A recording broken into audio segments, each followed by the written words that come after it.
Bonjour tout le monde. Alors je fais donc cette vidéo comme promis qui est la vidéo en fait de formation sur le cross-country.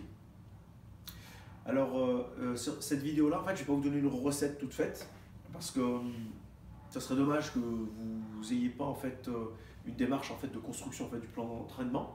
En revanche ce que je vais vous faire c'est que je vais vous faciliter un peu la tâche. Je vais d'abord faire une petite analyse un peu des allures de cross-country, hein, qui là je me suis basé sur 2014. Sur le championnat de France de 2014, sur les 10 premiers participants. Donc je vous parlerai un peu de ça pour vous faire une toute petite analyse pour comprendre un peu pourquoi il faut aller vers tel ou tel type d'entraînement lorsqu'on se prépare pour le cross-country. Et après, vous allez avoir justement deux types de méthodologie. La minimaliste, celle qui est un peu appliquée dans les clubs quand le niveau n'est pas forcément le niveau d'implication. Je ne parle pas de niveau de performance, niveau d'implication n'est pas aussi important parce que pour X ou Y raison, les personnes ne peuvent pas s'entraîner plus de 3 fois par exemple. Et aussi pour des raisons organisationnelles, les clubs, comme ils ont beaucoup d'entraîneurs bénévoles, donc ils se structurent avec 2 ou 3 séances semaine, et ces 2 ou 3 séances semaine, souvent c'est des thèmes qui restent identiques pour les journées qu'ils décident, qu'ils choisissent.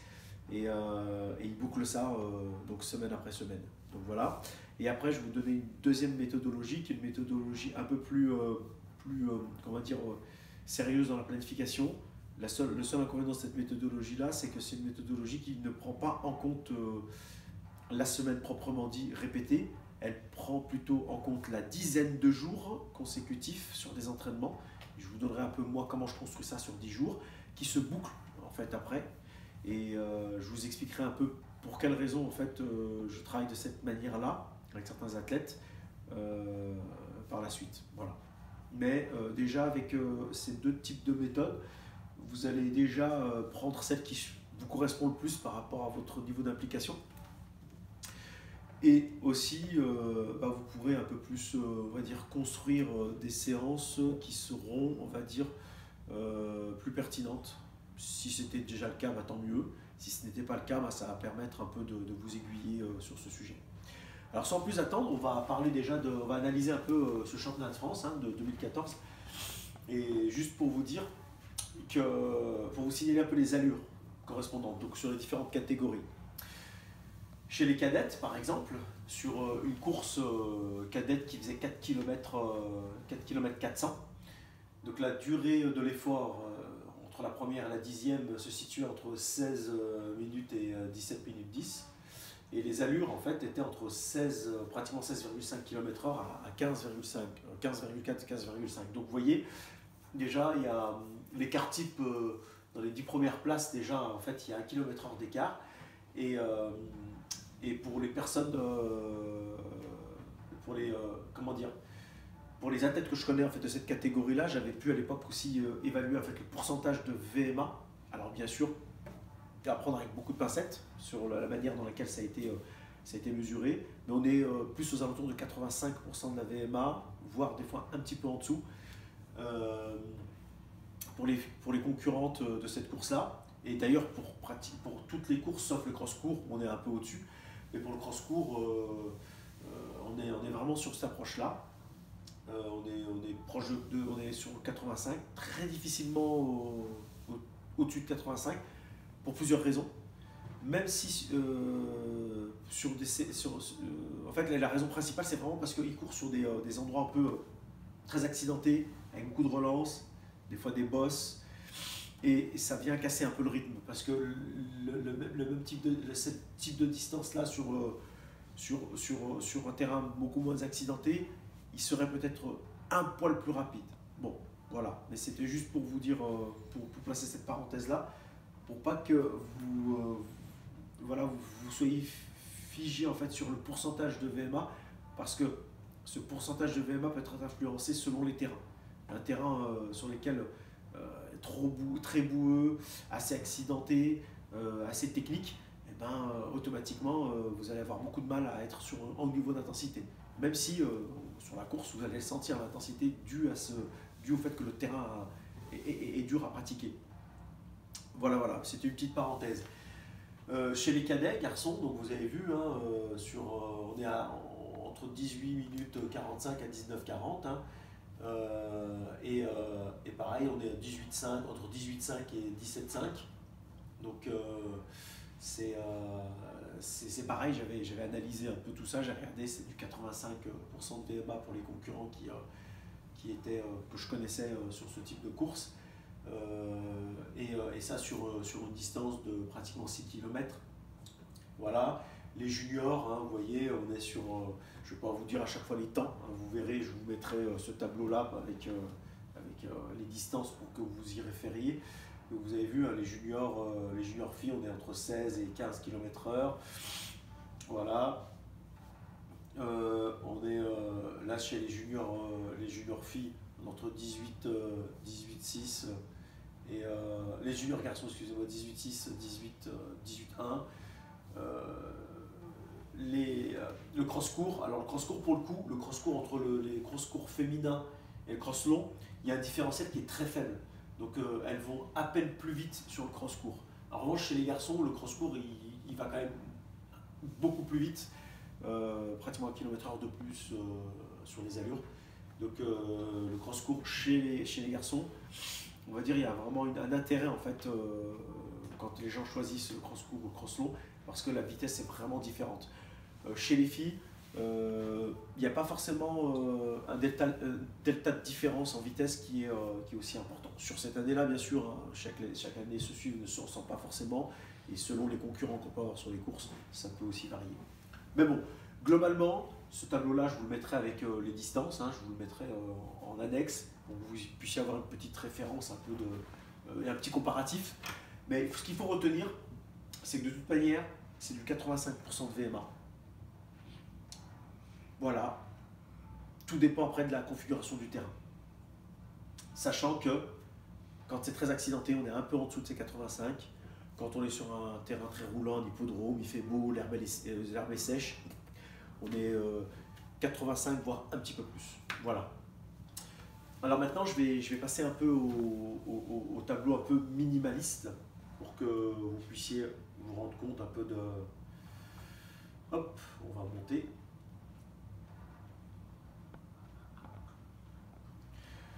Alors souvent, bon, dans les clubs, pour des raisons pratiques, comme je disais tout à l'heure en préambule, les bénévoles s'organisent un peu. Bon, là, moi j'ai choisi mardi, jeudi, puis le week-end. Hein. On aurait pu faire mardi, vendredi, dimanche, lundi, jeudi, samedi. Bref, c'est vraiment là, c'est juste pour l'exemple. Et donc souvent, donc elle est découpée sur cette semaine type qui est le syndical, qui est le minimum syndical. Hein.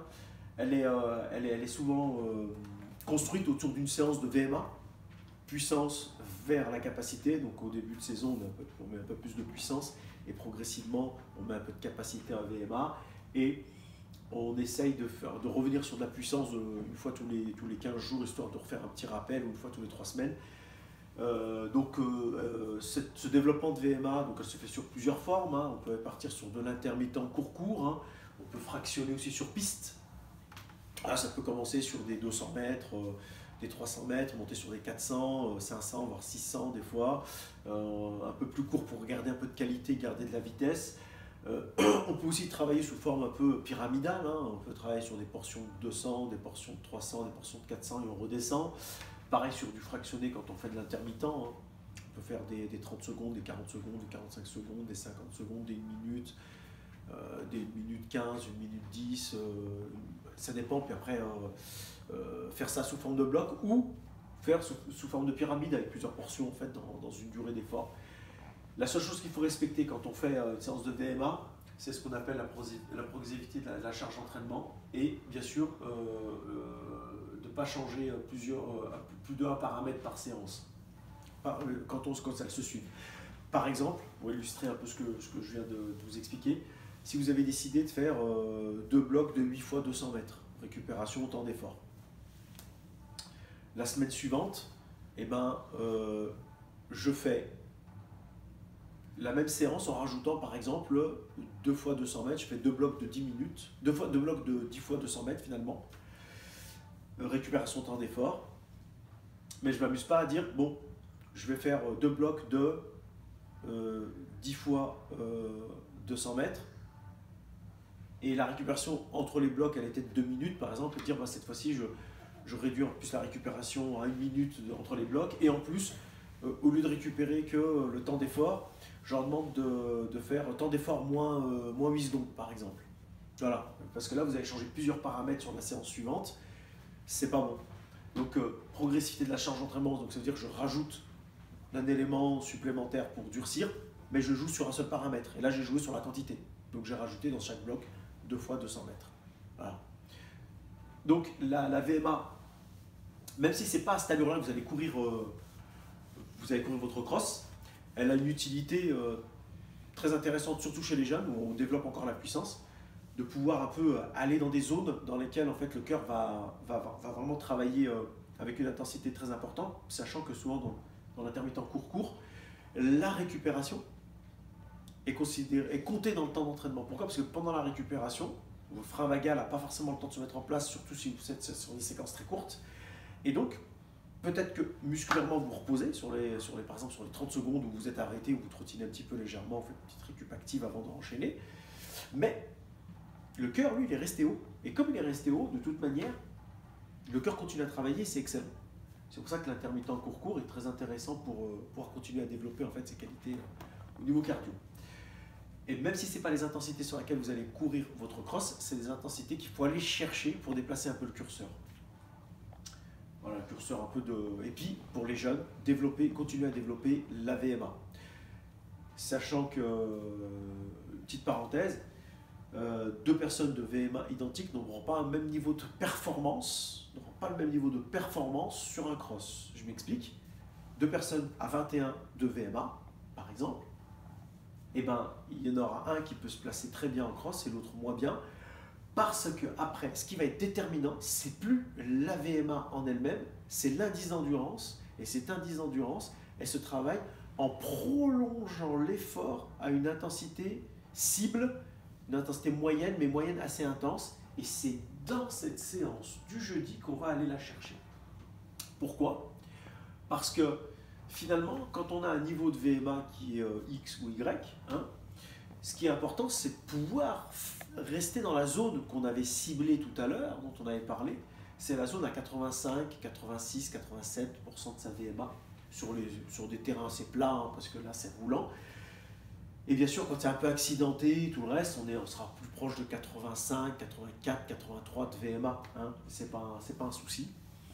C'est pour ça que le jeudi, par exemple, la deuxième séance qu'il faudra utiliser, c'est la séance dite au seuil. Et on va chercher un peu plus du seuil 1 ou du seuil 2 alterné. Alors je m'explique. Le seuil 1, c'est les allures qu'on tient vraiment assez longtemps. Par exemple, pour les coureurs de cross, souvent quand ils font du seuil 1, ils essayent de le faire avec un peu de train, c'est-à-dire du tempo. On part sur 20 minutes de footing, mais en fait on ne s'arrête pas. Tout de suite après ces 20 minutes-là, j'embraye sur 5 minutes un peu plus rapide, allez après 3 ou 4 minutes un peu plus rapide, encore 2 ou 3, 4 minutes encore un peu plus rapide. Je ne m'approche pas des allures de cross, je suis légèrement en dessous, mais à titre de comparaison pour les personnes qui font le cross, qui ont au niveau national ou régional, c'est les allures qui ressemblent un peu à celles du semi-marathon par exemple. Voilà, on est sur ce seuil 1, même si on est à la limite du seuil 2 pour certaines personnes qui ont un très bon niveau, hein, au niveau du semi-marathon. Mais voilà, on serait entre les deux et on naviguerait dedans. Donc plusieurs possibilités pour faire travailler un peu tout ce secteur-là d'indice d'endurance. Si je fais une séance dite de seuil 2, soit je suis sur des séquences sur piste où je fais par exemple des 1000, des 800, d'accord? Et là, pour le coup, je suis plutôt sur un travail en fait qualitatif. Où là, même si je suis un peu au-dessus de 85, c'est pas trop gênant parce que je profite du fait que le terrain il est propre, il n'y a pas trop de technique et donc je cours, donc je suis sur du spécifique un peu cross, mais je choisis d'être sur de la piste, donc ça va. Par contre, ce qui va se passer, c'est que si vous restez sur du seuil 2 en choisissant un terrain un peu plus accidenté, et que vous avez un GPS et que vous voyez que votre allure est beaucoup moins importante, c'est normal. Il faudra juste surveiller plutôt votre pourcentage au niveau cardio, voir si vous êtes dans la cible, dans la bonne cible. Mais c'est intéressant, important aussi quand vous faites du seuil 2 d'aller chercher un peu des terrains variés, des terrains qui vont correspondre un peu à ce que vous allez rencontrer en cross, quitte à utiliser un terrain type cross que vous connaissez. Par exemple, il y a des personnes qui habitent dans des coins dans lesquels ils peuvent avoir un circuit pour s'entraîner en cross, et c'est génial. À ce moment-là, faire des fois en condition cross, mettre des pointes et puis y aller, et fractionner. La route aussi, pas mal. Les personnes qui peuvent pas avoir forcément ils n'ont pas la chance forcément d'avoir des chemins pour pouvoir s'exercer en cross, et ben la route.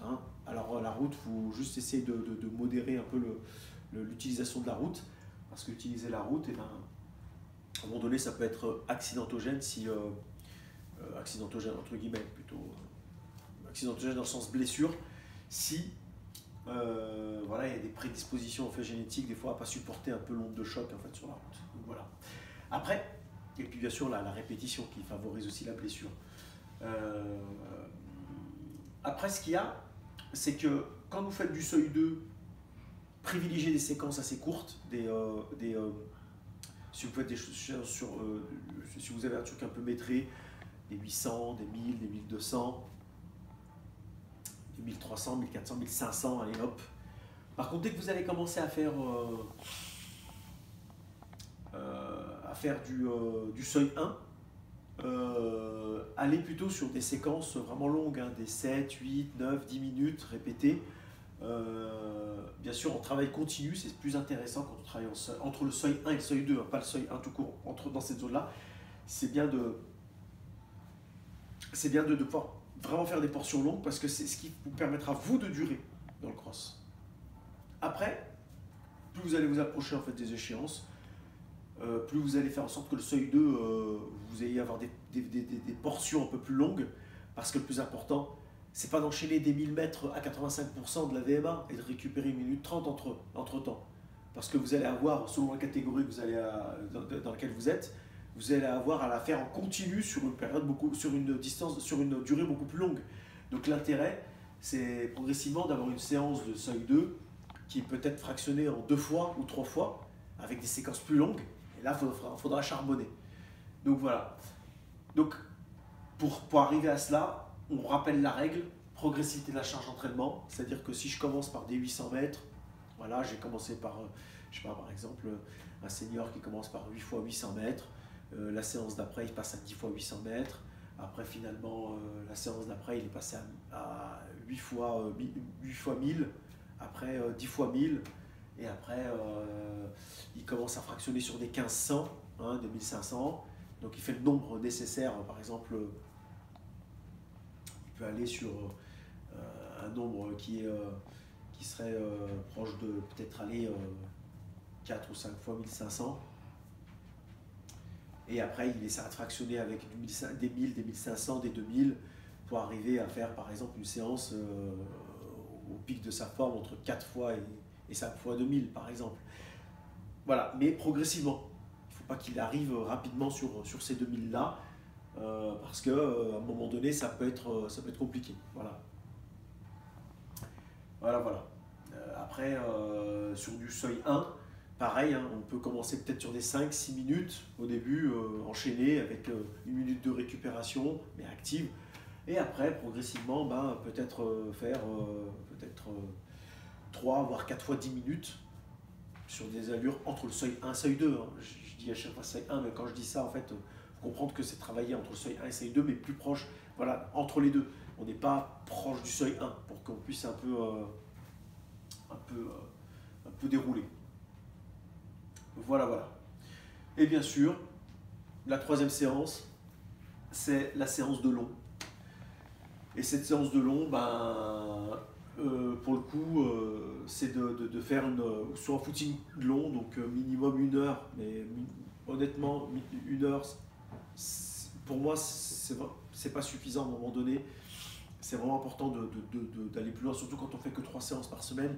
Il faut aller chercher à gratter 10 minutes de plus à chaque fois pour aller sur 1h30. Je vais même aller plus loin, même aller sur des sorties de 2 heures, c'est pas inintéressant. Après, moi je suis pas contre, entre guillemets, l'entraînement croisé, je trouve que c'est intéressant, donc selon là où vous habitez.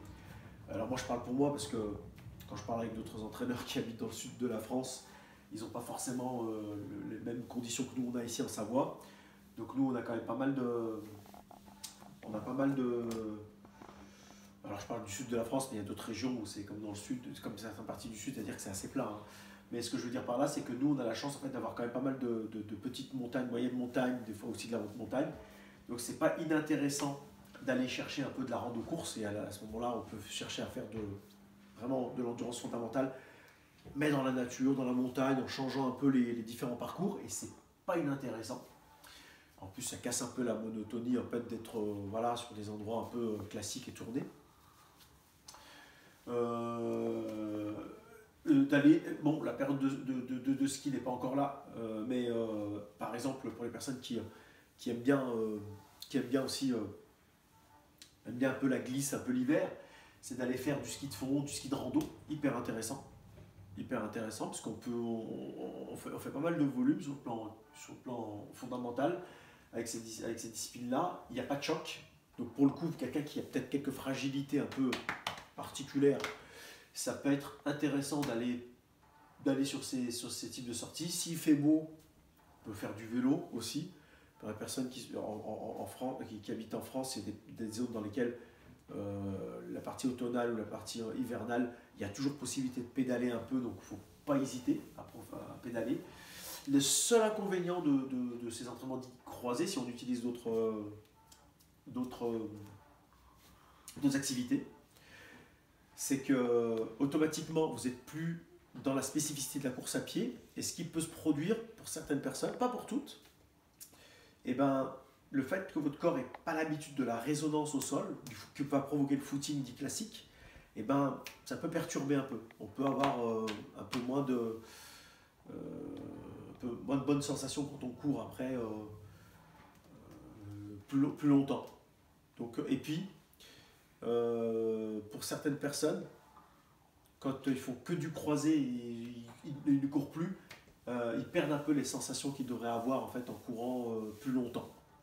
Donc c'est intéressant de peut-être pas s'enfermer que dans ça, sauf bien sûr pour les personnes qui ont certaines pathologies, hein, qui ont certains problèmes physiques, qui pour eux déjà 2 séances de course à pied dans lesquelles en fait il y a de la résonance et tout, ça peut le faire.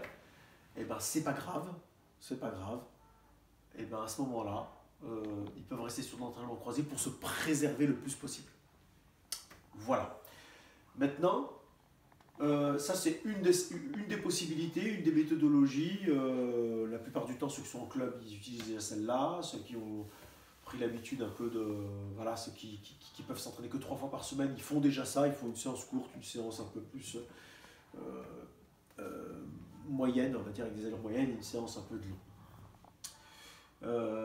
Maintenant, on va passer à la méthodologie. L'autre méthodologie, c'est celle qui est un peu plus utilisée par des athlètes un peu plus confirmés ou des athlètes qui, on va dire, veulent aller un peu plus loin sur leur séance. Bien sûr, je ne parle pas des athlètes qui doublent. Je parle de personnes qui s'entraînent au moins à chaque fois fait une séance par jour. Et pour le coup, pour les séances qui doublent, je donnerai une petite alternative qui peut être pas mal pour les personnes qui veulent doubler. Voilà. Je vais passer à la suite. Tic, tic, tic, tic, tic, tic, tic, tic, tic, tic, tic. Voilà. Alors, cette planification, cette boucle de 10 jours que vous allez répéter, en fait, elle est... on peut la débuter donc à partir de novembre, là, maintenant. N'hésitez pas à mettre ça en place, hein, jusqu'à fin janvier. La seule chose qu'il faut faire attention fin janvier, pendant janvier, durant janvier, c'est que comme la saison de cross aura commencé, la saison 10 championnat, parce qu'avant janvier, il y a des crosses, c'est des crosses en fait un peu préparatoires, mais qui ne font pas partie du championnat. Bon, après, si vous voulez être prêt pour les championnats de France, vous pouvez continuer à travailler encore de cette sorte-là, en fait, de cette manière-là jusqu'en janvier. Mais pour les personnes qui tentent juste la qualification en France, et après la France c'est que du bonus, faites attention pendant janvier à ce que votre seuil 2, les séances de spécifiques, eh ben, vous utilisez en fait le calendrier des crosses et que ce soit les crosses qui font office de séance sur le seuil 2 et sur le spécifique. Sauf si bien sûr, des fois, ça peut arriver qu'il y ait entre par exemple les départementaux et les pré-régionaux un laps de temps trop long. Et à ce moment-là, si vous voulez réintégrer une petite séance spécifique, mais allez, qui peut prendre peut-être que 2/3 du volume de travail, hein, par exemple, ou pour faire un petit rappel, pourquoi pas, pourquoi pas. Mais voilà, prenez le mieux, c'est d'utiliser le cross comme référentiel. Maintenant, je vais vous expliquer en fait comment je fais ici. En fait, je pars sur la dizaine. Donc je pars du principe où, quand il y a une séance spécifique, donc séance seuil 2 ou spécifique cross, d'accord, j'ai toujours, avant de revenir sur une séance spécifique ou de seuil 2, j'ai toujours 10 jours. Regardez, la première séance est là, donc 1, 2, 3, 4, 5, 6, 7, 8, 9 et 10. D'accord? Je suis revenu à là. Et ainsi de suite. Donc, je fais ça pourquoi? L'avantage de faire ça, après on peut passer à 11 si vous voulez pour être sûr d'avoir récupéré un petit peu et replacer une autre séance, il n'y a pas de souci. Hein. Moi je vous donne juste, on va dire, un cycle, je vous fais une proposition. Ce que je vous propose, c'est pas la vérité absolue. Hein. Il y a plein d'entraîneurs qui vont travailler un peu différemment. Là, c'est juste une méthodologie que vous pouvez vous approprier si elle vous correspond ou si vous sentez que cette méthodologie peut bien sûr vous aller.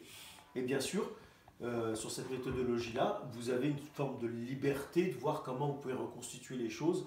La seule chose qu'il faudra faire attention par rapport à ce que je vais vous exposer, c'est seulement juste une chose, c'est la vigilance sur la succession de la charge d'entraînement. Pourquoi?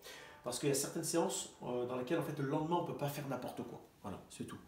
Vous avez fait une séance spécifique par exemple de cross, le lendemain vous n'allez pas vous taper une séance de force en contraste de charge de musculation par exemple, ça serait dommage parce que là avec une séance spécifique de cross ou un seuil 2 qui est bien faite, il y a tellement de, vous êtes vraiment en fait fatigué et votre fraîcheur aura tellement pris un coup que faire une séance de force derrière ou de la contraste de charge, ça peut être blessant. Donc c'est pour ça qu'on va éviter. C'est pour ça que si vous voulez réaménager différemment, pas de souci, mais faites juste attention à la succession de la charge d'entraînement. Alors, donc, on va commencer comme si on va se mettre dans la peau d'un coureur, voilà, qui se met là, qui fait sa première séance spécifique, séance spécifique de seuil 2. Et donc, quand il fait sa séance là, donc comme je vous ai dit tout à l'heure sur le plan précédent, donc privilégier, si c'est une séance spécifique cross, donc privilégier vraiment des sentiers, du parcours varié. Et le petit plus, c'est d'aller chercher peut-être autour de soi en fait des parcours qui ont une configuration de cross proche de ce que vous allez faire dans le calendrier. Hein. Par exemple, vous connaissez un peu vos parcours, et vous dites, comme les régionaux ou les pré-régionaux, ou peut-être les France, ils ont peut-être plus un profil X ou Y, et vous allez chercher en fait autour de vous un sentier qui a un peu ce profil-là. Donc voilà, vous pouvez faire ça. Maintenant, quand vous faites ça, quand vous passez sur une séance de seuil 2, ou une séance, à ce moment-là, seuil 2, c'est bien d'alterner des fois où vous avez un parcours sur route, sur une piste cyclable qui est intéressante, qui est maîtrée, et donc à ce moment-là, vous pouvez passer plutôt sur de la distance un peu plus propre, comme ça vous avez les jambes qui tournent un petit peu. Ou vous pouvez aller sur la piste aussi, vous tapez des 800, des 1000, des 1500, des 2000, voilà, selon votre catégorie, vous voyez comment vous composez. Mais c'est pas inintéressant. Donc, mais quand vous avez fait une séance ou de seuil 2 ou de spécifique cross, dites-vous que vous êtes dans ce travail-là, c'est bon, vous n'allez pas faire doublon en disant je vais faire une spécifique cross et puis après derrière je vais faire un seuil 2. Faites attention, parce que souvent les allures, c'est les mêmes. Donc ça fait doublon, c'est dommage. Voilà. Le lendemain de cette sortie-là, donc de ce type d'entraînement-là, donc c'est bien de faire une petite sortie lente, mais vraiment lente. Hein. On est tranquille, 30, 45 minutes. Après, les personnes à un certain niveau, ils sont plus autour d'une heure, pas de souci. Et derrière, finissez sur 5, 6 minutes, 7 minutes, ça dépend de votre catégorie. Hein. Les seniors, généralement, ils finissent un peu plus vite sur les 10 dernières minutes. mais un poil plus vite. On n'est pas en train de... Voilà, c'est juste sentir que ça déroule un peu mieux. On fait quelques lignes droites. Voilà. Euh, Lendemain repos. On est à 48 heures de la séance spécifique. On a profité un peu pour s'aérer un peu les jambes juste le lendemain. Et là, hop, un petit peu de repos. Pourquoi je mets repos là? Parce que n'oubliez pas qu'on est sur la dizaine. Quand on est sur la dizaine, avant ces deux séances-là, il y a eu celle-là. Avec le repos avant. Vous comprenez un peu? Donc c'est pour ça qu'on n'est pas là sur... Ah, ils ont fait deux séances, ils font déjà repos. Non. Parce que comme on est sur le système de la boucle en dizaine, il faut imaginer que ça se répète encore derrière. Donc il y a eu ces deux séances-là déjà avant. Donc c'est normal. Voilà. Juste une petite parenthèse. Maintenant, donc après le repos, c'est bien de recommencer un petit cycle de 4 jours dans lequel on recommence sur de la musculation. Alors moi j'ai choisi contraste de charge parce que c'est pas inintéressant de faire du contraste de charge lors de la période des crosses. Contraste de charge en musculation, c'est tout simple. Je fais un travail de force, hein, par exemple 5 répétitions en squat sur une charge X ou Y que vous aurez déterminé avec votre entraîneur ou vous-même si vous êtes suivi ou si vous faites vos propres séances de prépa physique. Donc du 5 x 5 par exemple, 5 séries de 5 répétitions en squat, assez lourd.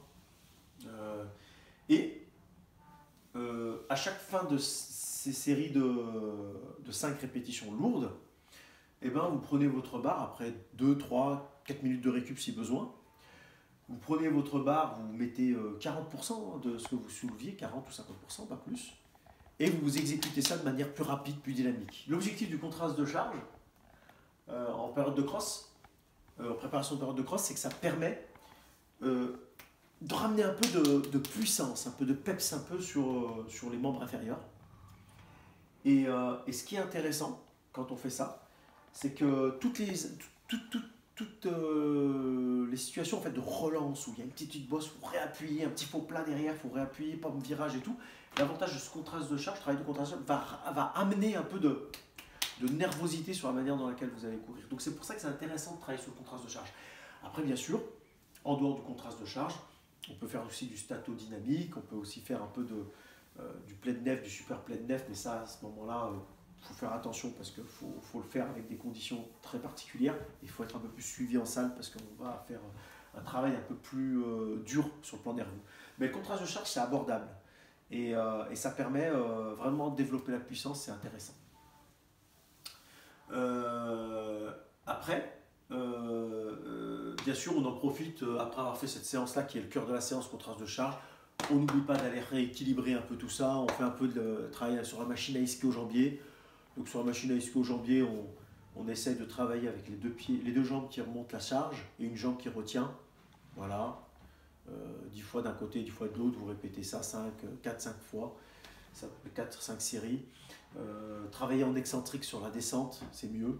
Au niveau des ischio-jambiers, quand vous avez une machine en plus qui le permet. Montez avec les deux jambes et redescendez avec une seule jambe. Voilà, c'est ce qu'il y a de mieux à faire pour les ischio-jambiers. Voilà.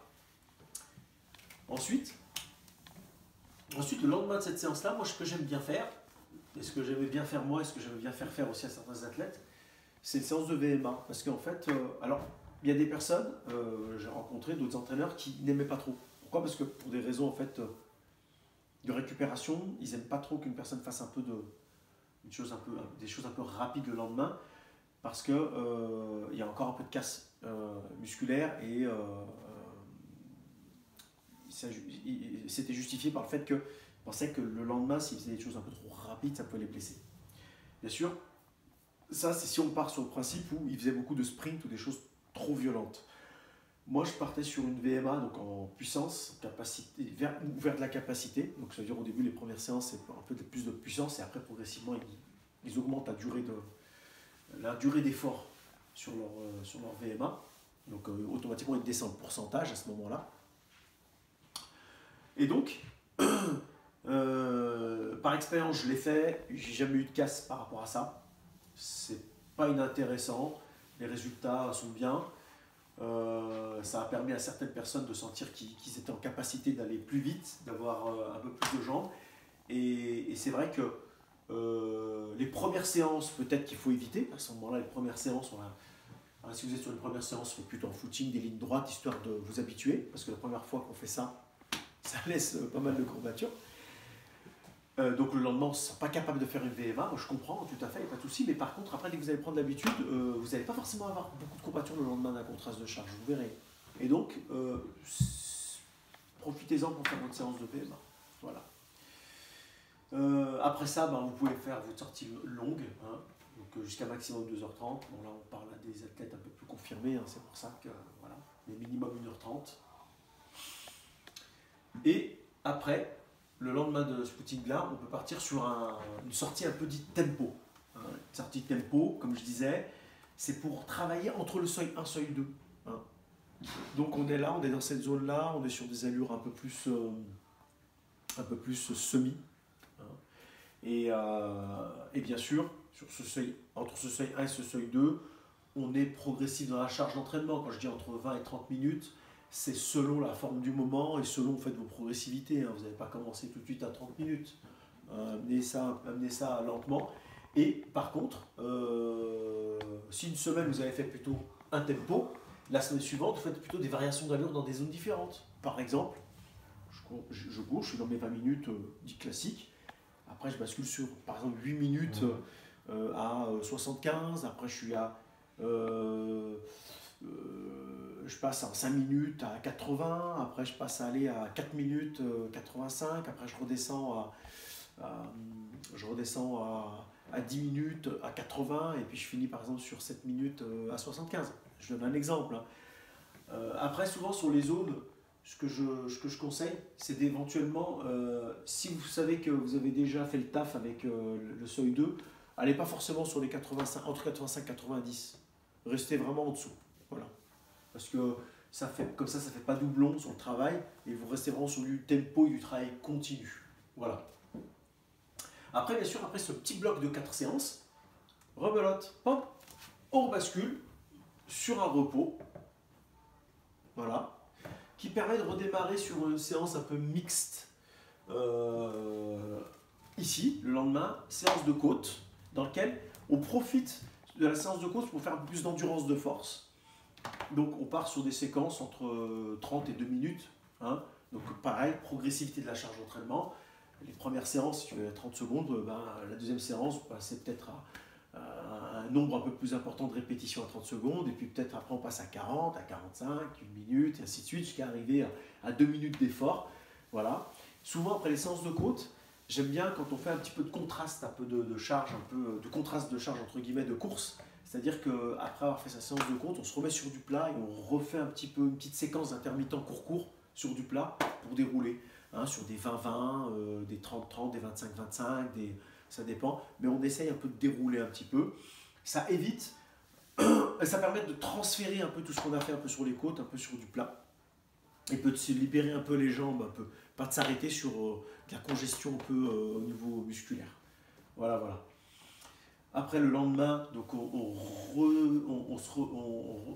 refait une petite sortie dans laquelle on fait du fondamental sur 30, 45 minutes, voire 1 heure. Hein. Là j'ai mis ça, j'ai mis jusqu'à 45 minutes, mais on peut aller jusqu'à 1 heure hein, s'il y en a quelques-uns qui ont beaucoup plus besoin de faire du fondamental ou qui justement ils aiment vraiment faire du fondamental parce qu'ils sentent que c'est ça qui fait la diff pour eux. Et ils vont jusqu'à 1 heure, derrière ils finissent quelques minutes plus rapidement. Oh, excusez-moi. Voilà. Et finir sur quelques lignes droites. Donc ça permet un peu de délier les jambes avant la séance spécifique du lendemain, sur lequel vous aurez choisi peut-être le seuil 2 parce que la semaine précédente, par exemple, vous avez déjà fait un spécifique cross. Voilà. Et la boucle repart, ainsi de suite. Et donc en fait ça fournit un petit travail en fait de 4 séances en fait, repos, 4 séances, repos et ainsi de suite. Et ça boucle 4, 4, 4, 4. Donc 4 plus 4 sur une séquence de 10 jours. Répété 2 fois, on rentre dans un cycle de 3 semaines. Et comme on rentre dans un cycle de 3 semaines, et automatiquement, si vous sentez que ce cycle-là vous a été profitable mais qui vous a affaibli, Vous en profitez après avoir fait 2 fois 10 ou après avoir fait vos 3 semaines, hein, parce que de toute façon, vos 2 fois 10, vous allez voir, ça va se boucler sur vos 3 semaines. Vous en profitez pour faire une petite semaine en off. Cette semaine-là, eh ben, vous faites 3-4 footings tranquillement, vous finissez un peu plus rapidement sur vos footings, quelques lignes droites. Mais voilà, vous restez sur de la récupération dite active. Vous ne relâchez pas complètement. Bien sûr, je rappelle une chose que j'avais rappelé sur le plan précédent, progressivité de la charge d'entraînement. Pour chacune des séances, voilà, si vous débutez avec tel ou tel niveau, surtout, pas de zèle. La saison, avant d'arriver à la saison, il y a du temps, n'allez pas vous blesser. Ramenez progressivement la difficulté. Hein, jouez sur un seul paramètre à la fois, soit l'intensité, soit le volume, soit je pince un peu la récupération, mais faites attention à pas changer plein de paramètres à la fois. Vigilance sur la succession de la charge d'entraînement, ça c'est ce que je disais tout à l'heure en préambule. Bon, je vous ai donné un peu le calva que moi je mets en place ou j'ai déjà mis en place avec certaines personnes, ou l'idéal à mettre en place pour moi avec mon expérience, mais bien sûr, je conçois tout à fait qu'on puisse être mal à l'aise avec des fois, par exemple, un truc tout bête, hein. Musculation ici, bah, le lendemain, j'ai pas envie de faire une VMA. Bon, compréhensible, ok. À ce moment-là, il y a des gens, ce qu'ils font, c'est pas inintéressant, ils placent un footing le lendemain de la musculation, parce que souvent le lendemain de la musculation, ça répond pas trop mal quand on fait un footing. Moi, j'ai déjà expérimenté aussi dans ce sens-là. C'est intéressant, et à ce moment-là, se dire, ben voilà, je me fais ma séance longue le lendemain de la musculation, et ma VMA, je la place plutôt le lendemain. Voilà. Je sais qu'en discutant avec beaucoup de Marocains qui s'entraînaient un peu à Ifrane, ils n'aiment pas trop en fait, eux, faire la sortie longue après la musculation. Ils ont l'impression d'être très lourds après derrière. Moi j'avais fait les deux, pour les deux ça va encore. Mais eux, ils aimaient bien faire un truc assez rapide en fait, le lendemain ou des fois le jour même, derrière, parce qu'ils ont l'impression en fait de en fait, voilà, ils se sentent ankylosés et le fait de faire un peu de VMA derrière, ils se sentent un peu plus à l'aise. Bon, après, ils ne vont pas sur des allures de calu. Hein. Après, allure de calu, entre guillemets, ça dépend pour qui. Mais en tout cas, ils aiment bien faire ça. Donc voilà, donc, on est vigilant sur ça. En fait. C'est-à-dire que lorsque j'utilise la musculation, eh ben, peut-être que je ne la mets pas le lendemain d'une séance qui a été très très dure, hein, la séance spécifique par exemple. Ou, admettons que vous étiez sur une séance de côte qui va être très importante, hein, par exemple ici, ben vous n'avez pas la séance de musculation la veille, par exemple, parce que si vous faites la séance de musculation la veille, vous allez ankyloser, puis qu'en plus vous vous tapez des côtes dans lesquelles vous pouvez, ça va solliciter au niveau des adducteurs, des ischio-jambiers, la manière dont vous vous positionnez dans la côte, si vous mettez un peu trop de patates, et peut-être que boum, pas bon ménage. Donc voilà, c'est pour ça que, en revenant un peu à ça, c'est important d'être vigilant sur votre succession de la charge d'entraînement. Voilà. Ensuite, avant la course, avant votre course, hein, dès que le championnat va commencer à arriver, vous réduisez un peu le volume des séances. Vous réduisez la dernière semaine, hein, vous essayez de faire en sorte que la dernière semaine difficile ait été vraiment faite à 10 jours avant. N'ayez pas un spécifique, hein, la dernière semaine, ça sert à rien. Regardez des choses un peu plus dynamiques en début de semaine, vous allégez. Alors après il y a plusieurs types de personnes. Il y a des personnes qui des fois préfèrent relâcher une semaine, en fait 15 jours avant, et refaire un peu d'intensité la dernière semaine, parce qu'ils sont plus à l'aise quand ils font ça. Voilà. Alors, j'espère que ça vous aura donné de quoi mieux construire vos séances d'entraînement. Je vais conclure par une seule chose, c'est que vous avez vu, je ne me suis pas attardé sur ce qu'il faut faire entre guillemets dans le contenu. Avec ça, vous allez pouvoir vous construire votre contenu, il n'y a pas de souci. Maintenant, ce qu'il faut juste être vigilant, c'est que c'est pas parce que vous faites des séances dites directement qu'il faut négliger la technique de course. Par exemple, avant une séance par exemple de VMA, profitez-en pour toujours caler une petite séquence, comme c'est des séances assez courtes, caler toujours une séquence un peu de gamme attelée, travail de pied, ça peut être intéressant. Avant votre séance mixte, un peu de côte aussi, faites un peu de gamme attelée, c'est assez intéressant. Si vous faites un seuil 2, avec échauffement, arrêt et quelques gammes, pourquoi pas, si vous n'êtes pas si vous n'êtes pas en sortie continue. Mais gardez au moins 2 à 3 séances de technique de course dans la dizaine, où vous insistez un peu plus sur les gammes attelées et travail de pied. Abdominaux, gainage, ben, vous allez en faire peut-être le jour de votre séance de musculation, mais c'est bien d'en faire au moins sur 2 ou 3 autres séances, de garder un peu ce rituel-là. Si vous aimez bien en faire tout après chaque séance, une dizaine de minutes, c'est très bien. Si les personnes n'ont pas trop l'habitude de le faire, essayez de regarder quelle séance qui vous permet, vous, d'en faire peut-être 3 par semaine, ça peut être pas mal. Voilà, voilà. J'espère que cette vidéo vous aura plu, que ce bout de formation sur le cross-country va pouvoir vous aider à aller plus loin, à essayer d'expérimenter tout ça. Et je vous invite éventuellement à me contacter, commenter si vous avez des questions, si vous voulez que je fasse un module un peu plus précis sur ce sujet-là. Ça sera avec grand plaisir. Et surtout, je vous demande, pour me donner un peu de force, de vous abonner, partager et liker. A plus!